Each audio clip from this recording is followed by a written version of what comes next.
یا رسول اللہ یہ الفاظ تو میں نے کبھی نہیں سنے، نہ ہی طائف کے مشرق یہ الفاظ بولتے. تو آپ نے کیا فرمایا؟ اے میرے بھائی تم کہاں کے رہنے والے ہو؟ تو وہ جو غلام تھا عباس وہ کیا کہتا میں نینوا کا رہنے والا ہوں. نینوا جو حضرت یونس علیہ السلام کا ایک علاقہ تھا. تو آپ نے کیا فرمایا؟ میرے بھائی یونس علیہ السلام کو جانتے ہو؟ وہ حیران اور پریشان ہو جاتا ہے، وہ تو ہمارے پیغمبر تھے، ہمارے نبی تھے، آپ کیسے جانتے؟ تو آپ نے کیا فرمایا؟ جیسے وہ آپ کے پیغمبر تھے، آپ کے نبی تھے، میں بھی اللہ کا پیغمبر اور نبی ہوں. وہ جو غلام ہوتا ہے عباس وہ فوراً یہ بات سن کر آپ کے ہاتھ اور پاؤں کو چومنے لگتا ہے، وہ کلمہ پڑھ کے مسلمان ہو جاتا ہے. طائف کی بستی میں سب سے پہلا جو مسلمان ہوا تھا وہ عتبہ بن ربیعہ کا غلام عباس ہوا تھا. گویا کہ اس کا اسلام لے کر آنا آپ کے زخموں پر مرہم کا کام کر گیا تھا. گویا کہ جس محنت کے لیے آپ وہاں پر تشریف لے کر گئے، چلو کوئی تو مسلمان ہوا، چاہے غلام ہی صحیح. جب پتا ایک آدمی بہت ساری اپنے یعنی جذبات لے کر جاتا ہے وہاں پر، کوئی آدمی بات کو نہ مان رہا ہو، کوئی ایک آدمی چاہے اتنا ہی آدمی کو بات کو مان لے، اطمینان ہو جاتا ہے، سکون ہو جاتا ہے، چلو کوئی تو بات کو مان گیا میری. تو آپ کے زخموں پر مرہم کا کام کرتے. اس کے بعد اپنے ہاتھوں کو اٹھاتے ہیں اللہ پاک سے، اپنے راز و نیاز میں شروع ہو جاتا ہے، یا اللہ تو آپ نے مجھے کن ظالموں کے حوالے کیا ہے جو مجھے بھی نہیں پہچانتے. اب یہاں پر ہمیں معلوم ہونا چاہیے آپ نے 40 سال زندگی مکہ مکرمہ کے اندر جب گزاری ہے تو آپ صادق نبوت سے پہلے، اعلان نبوت سے پہلے جب نبوت کا اعلان نہیں کیا تھا اس وقت آپ صادق اور امین کے لقب سے پکارے جاتے تھے. ابو جہل کتنا بڑا سردار تھا، جب آپ کو اپنی طرف آتا ہوا دیکھتا تو اپنے منصب پر کھڑا ہو جاتا تھا. کیا کہتا؟ ہمارے خاندان کا نو نہار آ گیا، اپنے یعنی کہ اپنے منصب کے ساتھ آپ کو بٹھایا کرتا تھا. لیکن جب آپ نبوت کے اعلان کرتے ہیں، یہی ابو جہل کتنا بڑا سردار آپ کا دشمن بن گیا تھا، اور آپ کے رشتے دار تھے وہ بھی دشمن بن گئے. 40 سال زندگی پر نظر دوڑائی جائے تو آپ صادق اور امین کے لقب سے پکارے جاتے ہیں، آپ کے پاس امانتیں بھی رکھی جاتی تھی. لیکن جب نبوت کا اعلان کیا یہی رشتے دار آپ کے دشمن بن گئے.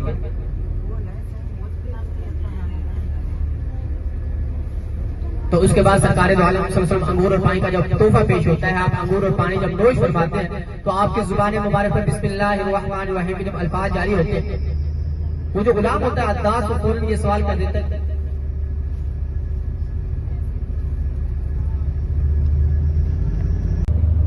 اور اس سفر میں آپ بے ہوش ہو جاتے ہیں. چلتے چلتے یہاں تک کہ انگوروں کے باغ میں چلے جاتے ہیں، وہاں پر تشریف فرما ہوتے ہیں. اب دیکھو انگوروں کا باغ کس کا ہے؟ وہ انگوروں کا باغ عتبہ بن ربیعہ کا تھا. اب عتبہ بن ربیعہ کون ہے؟ عتبہ بن ربیعہ وہ تھے جو آپ کے سخت ترین مخالف تھے. اتنے بڑے مخالف تھے کہ اس نے بدر کے میدان میں جھنڈا لہرایا ہوا اور کیا کہتے ہیں، نعوذ باللہ مجھے محمد نظر آ جائے اس کو قتل کر دوں. اب اتنا بڑا دشمن جب آپ کو اپنے انگوروں کے باغ میں دیکھے گا تو نعوذ باللہ اس کے پاس تو موقع بھی ہے غنیمت جان دو آپ کو نقصان پہنچائے نہیں. جب اتنا بڑا دشمن جب آپ کو اپنے انگوروں کے باغ میں دیکھتا ہے تو وہ بھی افسوس کرتا ہے، اے ظالموں، اے طائف کے مشرکوں، تم نے محمد پر بہت ظلم کر دیا ہے. یعنی کہ اس وقت کے دشمن تھے ان کو بھی افسوس ہوا اس بات پر، اتنی تکلیف میں دے کر. اس وقت کے جو دشمن تھے حالانکہ ان کے پاس موقع غنیمت جانتے ہوئے ہر وقت تکلیف پہنچانے کے در پہ رہتے تھے، لیکن اس وقت وہ افسوس کر رہے اے ظالموں، طائف کے مشرکوں، تم نے محمد پر بہت ظلم کر دیے ہیں. دیکھیں حضرت عتبہ بن ربیعہ آپ کے پاس جانا چاہتا ہے لیکن شرم آڑے آ جاتی ہے اور کیا کہتا ہے محمد کے پاس میں کیسے جاؤں، میں تو ہر وقت تکلیف پہنچانے کے در پہ رہتا ہوں. شرم آڑے آ جاتی ہے لیکن اپنے غلام کے ہاتھ میں آپ کے لیے انگور اور پانی کا تحفہ پیش کرتا ہوں. کیا کہتا ہے محمد کو کہہ دینا صلی اللہ علیہ وسلم، محمد کو کہہ دینا میری رشتے داری کا واسطہ یہ انگور اور پانی رد نہ کرنا. آباد تھا بنو ثقیف کا، اس کے 3 سردار تھے. تو سب سے پہلے اصول جو ہوتا ہے جب کسی جگہ پر جایا جاتا ہے وہاں کے جو بڑے ہوتے ہیں جو سردار ہوتے ہیں ان سے بات کی جاتی ہے. اگر وہ بات کو مان لیتے ہیں باقی جو عوام ہوتی ہے وہ بھی اپنے سرداروں کو دے کر اپنے بڑوں کو دے کر بات کو مان لیتے ہیں. تو اسی وجہ سے سب سے پہلے جو دعوت دی وہ سرداروں کو دی، اے لوگوں، اے سرداروں کلمہ پڑھ لو، مسلمان ہو جاؤ، کامیاب ہو جاؤ گے. تو انہوں نے بد اخلاقی کا مظاہرہ کیا، گستاخیاں کی، طرح طرح کی باتیں کرتے. کیا کہتے ہیں اللہ پاک کو اتنا غریب آدمی ملا تھا جس کو نبوت دے دی گئی، کہ اللہ پاک کو کوئی اور آدمی نہیں ملا تھا. مکہ مکرمہ کے اندر اتنے بڑے سردار موجود ہیں ان کو نبوت دے دی جاتی. اب دیکھو میرے آپ کے پیارے نبی کریم صلی اللہ علیہ وسلم قریب تھے، آپ کو صرف ایک اشارہ بھی فرما دیتے یہ آسمان و زمین سونے سے بھر دیے جاتے ہیں، آپ کو غریب کہا جا رہا ہے. مختلف قسم کے تانے دیے جا رہے ہیں. اور جب آگے سفر طے کرتے ہیں بستیوں کی طرف، جب دیکھو سردار جو ہے وہ بات کو نہیں مان رہے تو بستیوں کی طرف رخ کیا جاتا ہے. اے لوگوں کلمہ پڑھ لو، مسلمان ہو جاؤ، کامیاب ہو جاؤ گے. تو وہ سردار جو ہوتے ہیں وہ اباش لڑکوں کو، شریر لڑکوں کو اٹھاتے ہیں جو نعوذ باللہ آپ کے پیچھے لگا دیے جاتے ہیں، جو آوازیں کستے ہیں، گالیاں بکتے ہیں. دیکھو ہم سب سنجیدہ لوگ ہیں، ہمارے پیچھے کوئی آواز کسے یا گالی بکے یا ہمیں کوئی برا بھلا کہے تو پھر اس کی تو خیر نہیں ہے نا. سرکار دو عالم صلی اللہ علیہ وسلم کا کیا رویہ تھا، آپ کا حسن اخلاق سیرت طیبہ ہمیں کیا سبق دیتا ہے، کیا درس دیتا ہے. طے کیا تھا. دیکھو 10 نبوت کے 10ویں سال 10 سال مکہ مکرمہ کے اندر محنت کی ہے، کوئی خاطر کا اضافہ نہیں ہوا. ایک ایک فرد اور ایک ایک گھر تک تشریف لے کر گئے. اے لوگوں کلمہ پڑھ لو، مسلمان ہو جاؤ، کامیاب ہو جاؤ گے. لیکن ان تک کوئی خاطر کا اضافہ نہیں ہوا.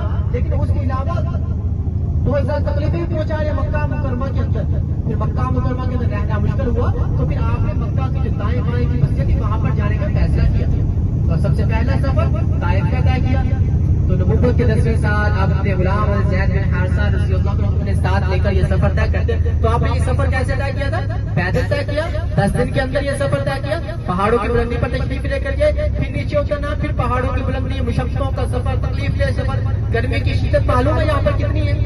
آج اب 10 منٹ سفر طے کر کے دیکھ لیں معلوم پڑ جائے گا. ہوتے جو چل زمین پر رہتے اور قدموں کی آہٹ جنت میں سنائی دیتی ہے وہ حضرت بلال رضی اللہ عنہ. دیکھو بہت زیادہ تکلیفیں برداشت کرتے ہیں. حضرت بلال رضی اللہ عنہ کے ہاتھ اور پاؤں میں کیلیں ٹھوکی جا رہی ہیں. جب آپ حضرت بلال کے پاس سے گزرتے ہیں تو آپ کے بھی آنکھوں سے آنسو آ جاتے ہیں. اے بلال اتنی تکلیفیں برداشت کرنا دین کی خاطر، اسلام کی خاطر. جب احد احد کی آواز لگاتا ہے حضرت بلال رضی اللہ عنہ تو کفار مکہ تکلیفیں اور زیادہ بڑھا دیتے ہیں. تو اللہ پاک نے کب نوازا جب قربانیاں دی. یہ دین ہم تک پہنچا، جو اسلام ہم تک پہنچا یہ بھی قربانی سے پہنچا. دیکھو آج ہمارا تو کچھ بھی نہیں لگا نا دین پر. آج ہم دین کے مزے لے رہے، جو اسلام کے مزے لے رہے تو مفت میں لے رہے. یہاں پر صحابہ اکرام کی بہت زیادہ قربانیاں لگی ہیں. تو حضرت بلال رضی اللہ تعالیٰ عنہ کو رنگ کالا ہے، ہونٹ بڑے بڑے ہیں. تو اللہ پاک نے کب نوازا جب قربانیاں دی. بیت اللہ شریف کے اوپر کھڑے ہو کر اذان دے رہے، سب صحابہ نیچے کھڑے ہیں، غلام تھے. اللہ پاک نے نوازا. کب نوازا؟ جب قربانیاں دی. دین جو ہے یہ بھی قربانی مانگتا ہے. اور حضرت سمیہ رضی اللہ عنہ کے 85 سال کی عمر میں زندہ ٹکڑے کر دیے جاتے ہیں. آج ہم تھوڑی سی چوٹ برداشت کر کے دیکھ لیں. اور حضرت حباب رضی اللہ عنہ کے اس مکہ مکرمہ کے اندر گرم انگاروں پر لٹایا جاتا ہے. سفر طائف کا. تو آج ہم اس طرف روانہ ہے تو ہم کیوں جا رہے ہیں؟ وہ آپ کے شکر. تو دیکھو شریعت کی طرف سے کوئی ایسا حکم بھی نہیں ملا کہ آپ نے طائف جانا ہے، طائف کی زیارتیں کرنی ہے. قیامت کے دن آپ سے کچھ بھی نہیں ہو رہی کہ آپ طائف کیوں نہیں گئی، طائف کی زیارتیں کیوں نہیں گئی. ایسا بھی کوئی مسئلہ نہیں. پھر ہم کیوں جا رہے ہیں؟ آپ کے عشق اور محبت کی وجہ سے وہاں پر جا رہے ہیں کہ سرکار دو عالم صلی اللہ علیہ وسلم نے ایک طائف کا سفر طے کیا تھا، وہ تکلیفیں اٹھائی تھی. آج ہم مکہ مکرمہ کے اندر موجود ہیں تو آج ہم بھی طائف کی طرف چلے جائیں. وہاں سے ایک بڑا عمرہ ہو جائے گا، وہ بھی ادا کر لیں. میقات سے بڑا عمرہ.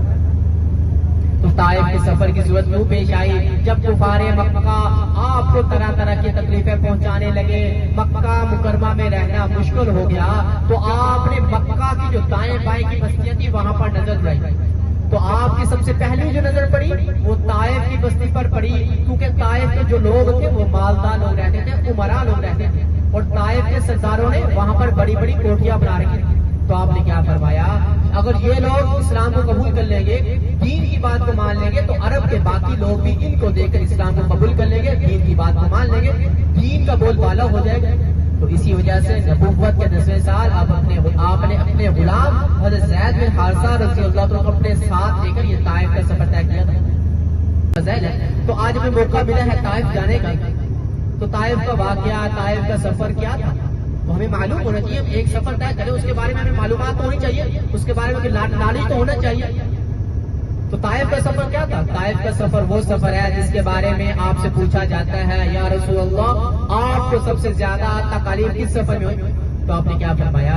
مجھے سب سے زیادہ جو تکلیف پہنچی ہے وہ طائف کے سفر پر پہنچی ہے. یعنی کہ آپ کے سفروں میں سے جو تکلیف دہ سفر تھا وہ طائف ہے. تو آپ نے یہ سفر کیسے طے کیا؟ آپ نے یہ سفر پیدل طے کیا. 10 دن کے اندر یہ سفر طے کرتے تھے.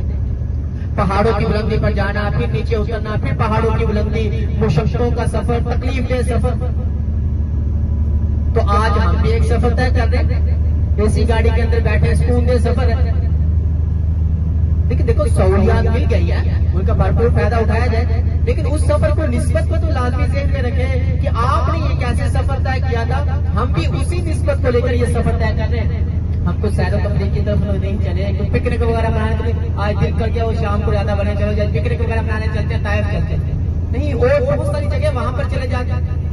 طائف جانے کا مقصد کیا ہے؟ تاکہ ہمیں معلوم ہو جائے جو دین ہم تک پہنچا، جو اسلام ہم تک پہنچا، وہ کیسے پہنچا، کتنی قربانی سے پہنچا، سے صاف ہو جائے، دین اور دنیا کی بدھائیاں نصیب ہو جائیں.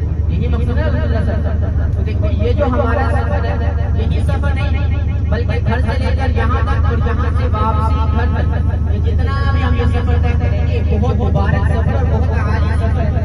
کیونکہ اس کی جو نسبت ہم گھر سے لے کے نکلے ہیں اس کی نسبت مکہ مکرمہ مدینہ منورہ اور بیت اللہ شریف کے ساتھ ہے. جب نسبت مبارک تو پھر سفر مبارک ہو جاتا ہے.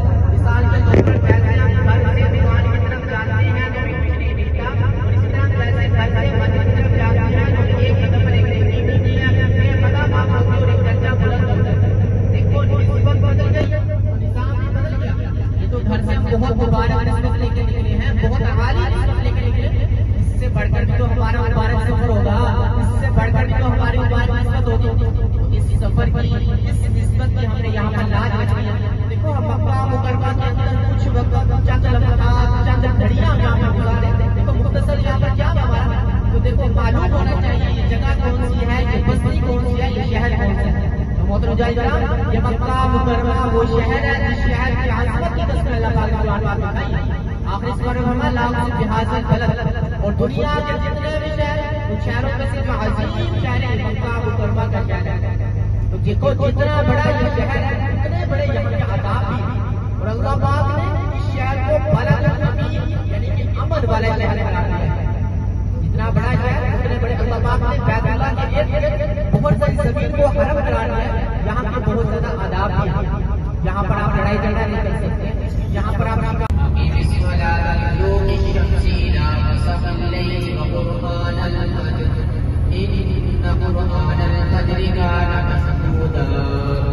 ومن الليل فتهجد به نافلة لك عسى أن يبعثك ربك مقاما محمودا وقل رب أدخلني مدخل صدق وأخرجني مخرج صدق واجعلني من لدنك سلطانا نصيرا وقل جاء الحق وزهق الباطل إن الباطل كان زهوقا وننزل من القرآن ما هو شفاء ورحمة للمؤمنين ولا يزيد الظالمين إلا خسارا. وإذا أنعمنا على الإنسان أعرض ونأى بجانبه وإذا مسه الشر كان يئوسا. كل يعمل على شاكلته فربكم أعلم بمن هو أهدى سبيلا. صدق الله العظيم.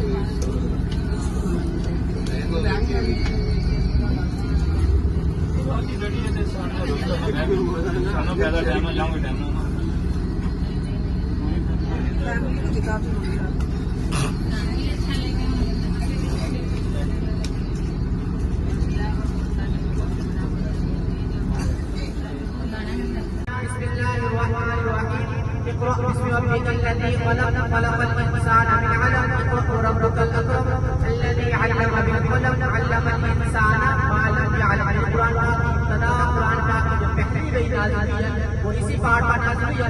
دیکھو آپ یہاں پر جب موجود ہوتے تھے تو یہیں سے بیٹھ کر بیت اللہ شریف کی زیارت کیا کرتے تھے. دیکھو اب تو ناممکن ہے، بڑی بڑی بلڈنگیں کھڑی ہو گئی، اب مکہ ٹاور اتنا بڑا کھڑا کر دیا گیا جو 30 کلومیٹر دور سے نظر آنا شروع ہو جاتا ہے. اس وقت یہ بلڈنگیں نہیں تھی، اب تو بہت بڑی بڑی ہے. اس وقت آپ یہاں پر جب موجود ہوتے تھے یہیں سے بیٹھ کر بیت اللہ شریف کی زیارت کیا کرتے تھے. تو دیکھو اس پہاڑ کو آج بھی جبل یعنی کہ روح والا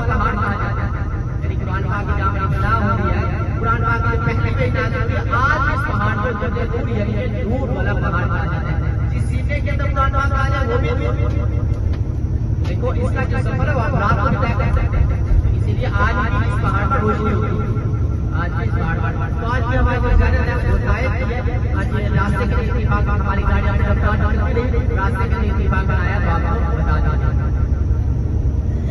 الحمدللہ والصلاة والسلام علی سید الرسل وخاتم الانبیاء، اما بعد فاعوذ باللہ من الشیطان الرجیم، بسم اللہ الرحمن الرحیم، ان اول بیت وضع للناس الذی ببکۃ مبارکۃ وہدی للعالمین، صدق اللہ العظیم۔ اللہ اور اس کے رسول کی عظیم مہمانوں، سب سے پہلے آپ کو اپنی عید مبارک ہو اور اللہ پاک آپ کی حاضری کو قبول فرمائے، اور باقی جتنا بھی مجمع آیا ہوا ہے اللہ پاک تمام کی حاضری کو قبول فرمائے۔